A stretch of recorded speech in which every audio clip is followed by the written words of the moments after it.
More than 300 civilians have been evacuated on 2 flights from Yemen to Moscow. Paula Slier reports from the airport in the capital, Sanaa, where she spoke with people waiting to escape the conflict.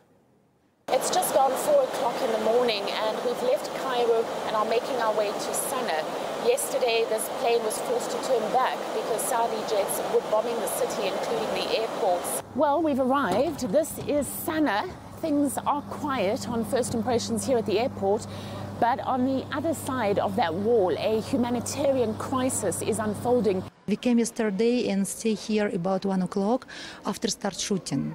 You know, we going from inside to outside on the garden and waiting from embassy any news. About 10-15 minutes talking, you go to home and tomorrow back again. Well, as you can see, this is the airport terminal. The bags are packed up behind me and everything is quite well organized here. People have already had their passports processed and everybody's already on the buses waiting to be taken to the planes. It's so difficult. We can't understand what really happened. So far, Russian planes have evacuated 600 people. As you can see, both foreigners and Russian staff. In the last 3 days, some 500 foreign nationals have been taken out of the country, among them medical staff and wives. Currently, in the moment, there are multiple bombings in many parts. You can hear the sound of bombings in the city. What is the situation like in Yemen? Too bad, really too bad. Every day wire, boom, boom, boom, boom in every place.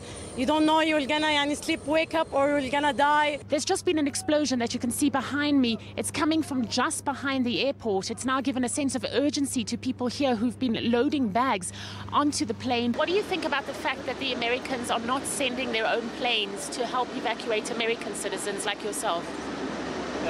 We felt like we're left behind, no support. I called every embassy. I called the embassy in Riyadh, in Cairo, in Djibouti to help me and my family, but they always apologize and they said help is coming, but never came. Why do you think the Americans made that decision? People now in Yemen think that the Yemeni Americans are like second-class Americans. We are now on the return journey, 150 passengers on this plane, 150 on the other one. It's been a successful 10-hour operation so far, and while there's relief here, there's concern for friends and family left behind. Paula Slier, RT, over Yemen.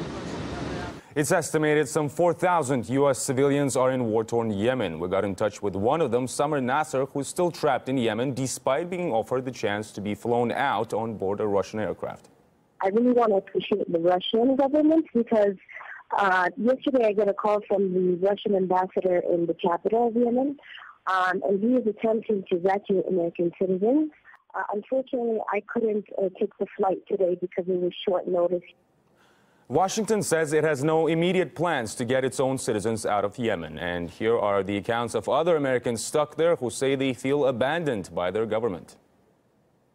Me personally, I'm kind of, you could say, mad at the U.S. because we are American citizens and we never heard anything from them to help us because I have a family here. It's me, my son, and also my wife is pregnant.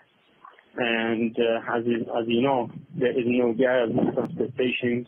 Bombings every other day, a few bombings a day. So it's very scary right now. Basically, we're just sitting here and waiting. Nobody has helped us to evacuate.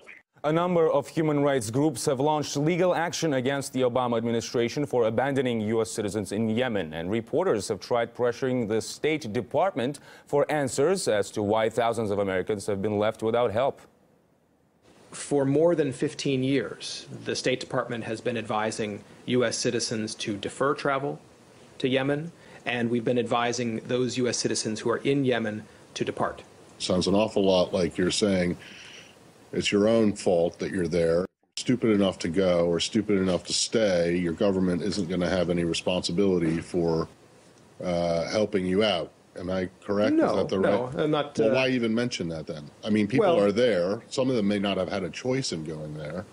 And now they're looking for help from their government. Right. And you're basically telling him to, well... Continue. Finish your sentence. Fill in the blank. Well, no, I would. No? Well, okay, what are you doing for them? I think I've just discussed with... No. The U.S. citizens are clearly desperate to get out of Yemen. We'll keep you up to speed on their efforts to leave the embattled country.